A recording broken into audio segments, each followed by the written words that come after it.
Tech link tech. It's in the linked. Is it? It's in the link. Game. Apple made Facebook and supposedly many small business owners upset when they made it easy for iOS users to opt out of the tracking that helps advertisers deliver personalized ads. And now Google is poking the Zucker bear. That's what we call it. Those are more human. While the web giant did already allow users to opt out of personalized ads, developers could still access the advertising ID linked to specific devices. Google's new policy update takes that away. Stalking privileges revoked! I wish I was a developer. Of course, it's likely that Apple and Google are taking measures like this to stay ahead of potential privacy regulations currently being considered by governments worldwide. But it's probably equally likely that Tim and Sundar are doing it just to troll Mark. He looks really funny when he's angry, and he just can't let it be, you know? Like, he gets so mad. AMD announced the mobile version of its RX 6800 graphics card at Computex this week, but the new leaks are making it look like we'll get an announcement of a professional desktop version of the same card next week. The Radeon Pro W6800 is probably the something big that AMD has teased a reveal for on June 8th, with the big most likely referring to the card's VRAM. 32-inch gigabytes worth of VRAM. How much does the RTX 3090 have? 24 gigabytes? Pfft, tiny V. So bad. Tiniest V. Oh, you say that VRAM on a professional GPU doesn't grate your cheese? Well, you might, does that mean bad or good? I don't know. You might be excited by AMD's new partnership with Magic Leap, maker of that augmented reality headset that everyone forgot about for a while because it was kind of bad and also never really came out, but at least it looked cool and cyberpunky. AMD's hotter than ever. They'll bring Magic Leap up to the top of the pyramid, or Magic Leap will drag AMD down. Either way, things will happen. And after avoiding exile from the US, thanks to President Biden largely dropping Trump's crusade against it, TikTok has updated its privacy policy to inform users that the app may collect biometric information about them, including what they call face prints and voice prints. I've been keeping mine private. It's no big deal though. TikTok will just use this data to enable spatial video effects or for ad targeting and demographic classification. Uyghurs!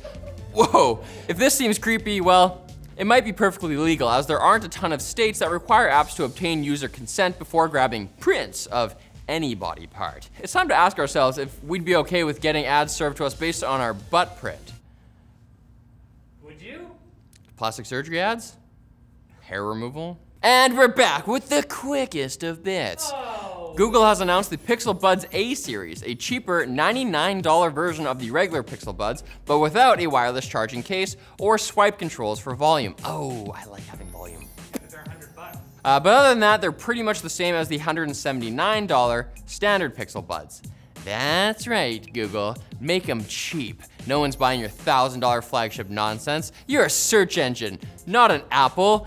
You know that? Don't you? Don't you know that? I can't eat. Know your role and shut your headphone case. What is this a reference? WWE? Keep going. The Rock Dwayne Johnson. Apple has responded to complaints that it's too easy to stalk people by bugging them with an AirTag, and they shortened the length of time an AirTag can be separated from its owner without making noise, from 3 days to a random time between 8 and 24 hours. Ooh, mysterious. Apple will also release an Android app for AirTags, but it will only help the Android user detect AirTags that are separated from their owners.